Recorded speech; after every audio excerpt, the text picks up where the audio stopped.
नमस्कार दोस्तों, आप सभी का स्वागत है short hand house 2.0 YouTube channel पर। एसएससी स्टेनोग्राफर ग्रेड सी एवं डी से संबंधित डिक्टेशन प्राप्त करने के लिए आप हमारे चैनल को सब्सक्राइब करें तथा वीडियोज को लाइक एवं शेयर करें। डिक्टेशन की आउटलाइन का लिंक आपको वीडियो के डिस्क्रिप्शन में मिल जाएगा, जहां से आप इसकी आउटलाइन देख सकेंगे। चलिए डिक्टेशन स्टार्ट करते हैं। डिक्टेशन स्टार्ट होगी 5 सेकेंड बाद।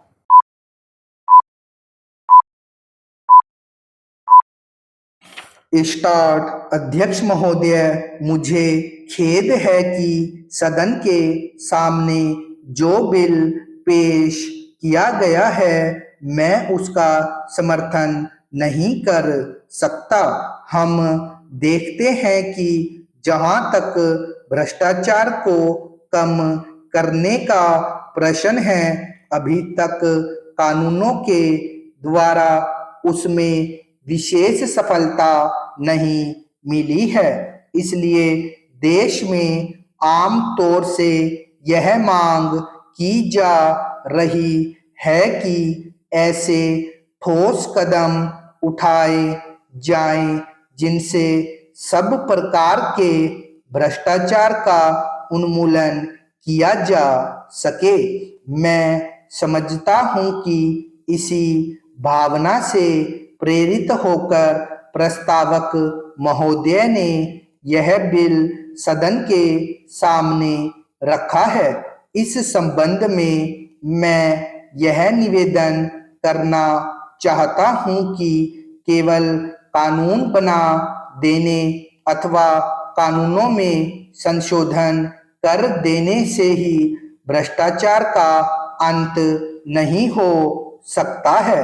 हम जनता में प्रचार करके तथा अपने व्यवहार द्वारा इस काम को और भी अच्छी तरह से कर सकते हैं। आज आवश्यकता इस बात की है कि समाज का जो ढांचा है उसमें परिवर्तन किया जाए। जब तक समाज का ढांचा नहीं बदलेगा तब तक भ्रष्टाचार दूर नहीं हो सकता है। इसमें संदेह नहीं कि यह तो एक बहुत बड़ी बात है जिसको करने में समय लग सकता है, लेकिन कम से कम इतना तो आसानी से किया जा सकता है कि जो लोग शासन को चला रहे हैं वे ऐसे आदर्श कायम करें और ऐसा जीवन व्यतीत करें जिससे लोगों में यह भावना पैदा हो कि भ्रष्टाचार करने पर उनको हानि उठानी पड़ेगी। हमारे समाज तथा हमारे प्रशासन में इस तरह की स्थिति अभी तक उत्पन्न नहीं हुई है। मैं कोई खास मामला तो आपके सामने नहीं रखना चाहता हूं, लेकिन आम तौर से भ्रष्टाचार के बारे में जनता में जो भावना है उसकी तरफ इशारा करना चाहता हूं। भ्रष्टाचार न केवल सरकारी कर्मचारियों में है बल्कि उनमें भी है जो निर्वाचित होकर आते हैं और जिनका कर्तव्य जनता की सेवा करना होता है। इस संबंध में मैं यह स्पष्ट कर देना चाहता हूं कि भ्रष्टाचार की श्रेणी में केवल वही कार्य नहीं आते जो कि आर्थिक लाभ के लिए किए जाते हैं।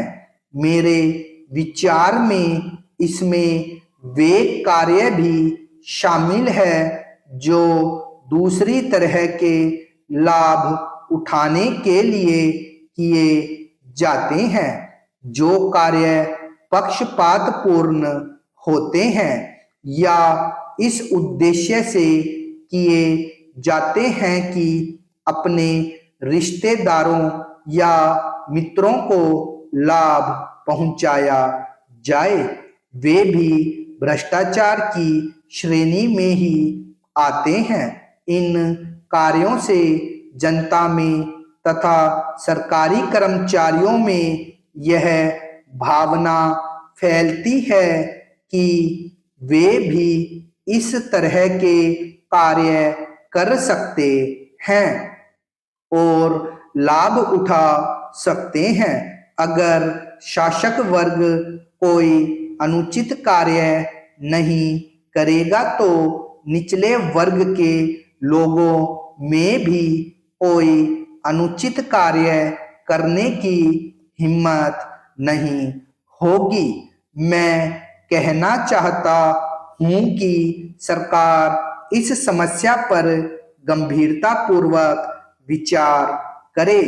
जैसा कि मैंने अभी कहा है, आज सबसे जरूरी बात यह है कि हम समाज के ढांचे को बदलने और अपने दृष्टिकोण में परिवर्तन लाने की कोशिश करें, तभी भ्रष्टाचार इस देश से मिटेगा। उपाध्यक्ष महोदय, इस सदन में करीब 2-3 रोज से खाद्य के विषय के ऊपर चर्चा चल रही है।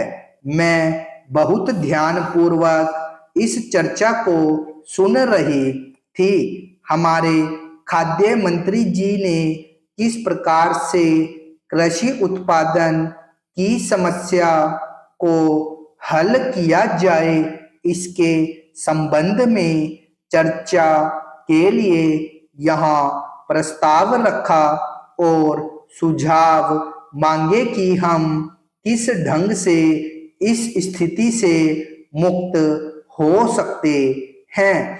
यह एक सराहनीय कदम है।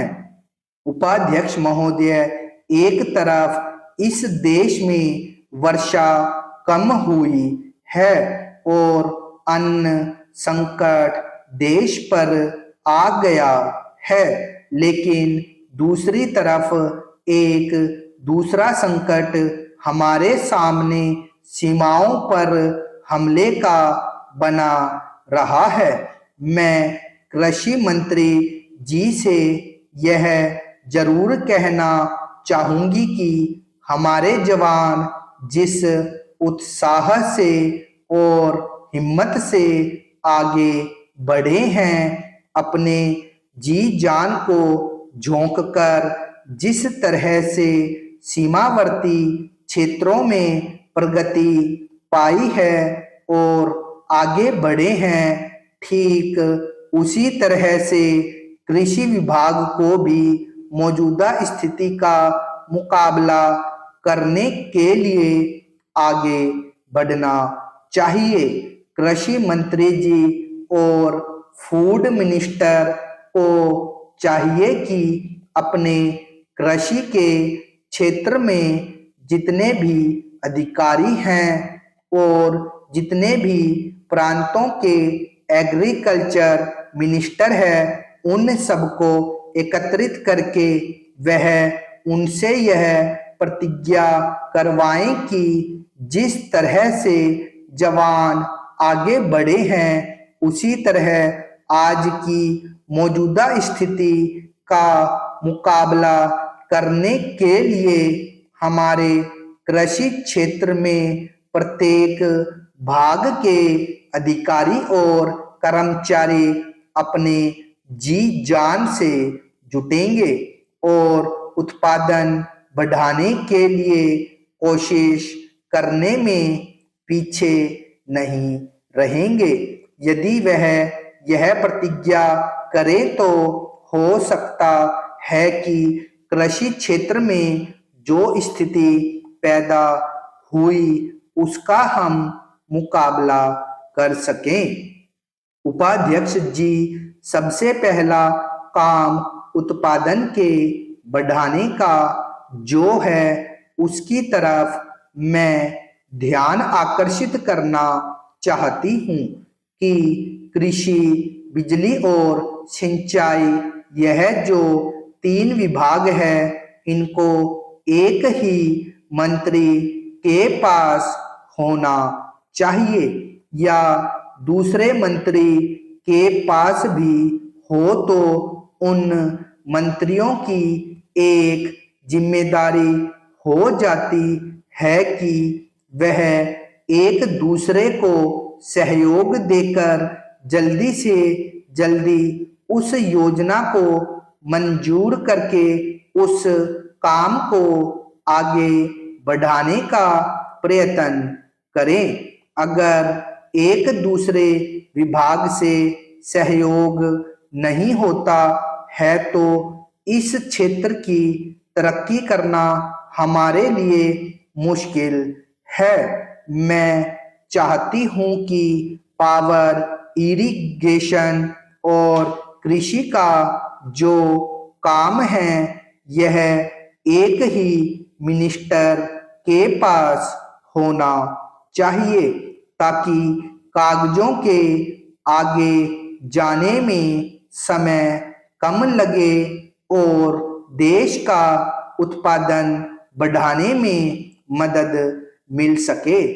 मैं आपका ध्यान अनाज के आयात की तरफ दिलाना चाहती हूँ। अनाज के विदेशों से आयात ने 35 साल के अंदर हमारे काश्तकारों को निरुत्साहित किया है। यह बड़े शर्म की बात है कि बाहर के देशों से अनाज मंगाकर देश के भागों में हम दे रहे हैं, लेकिन हम अपने कृषकों की मदद करने के लिए खर्च करना आवश्यक नहीं समझते। हमारे प्रांतों में जो सिंचाई की योजनाएं अधूरी पड़ी है उन्हें पूरा करें, क्योंकि विदेशों से आयात के कारण हमारे देश में अनाज की उपज नहीं बढ़ सकती। स्टॉप।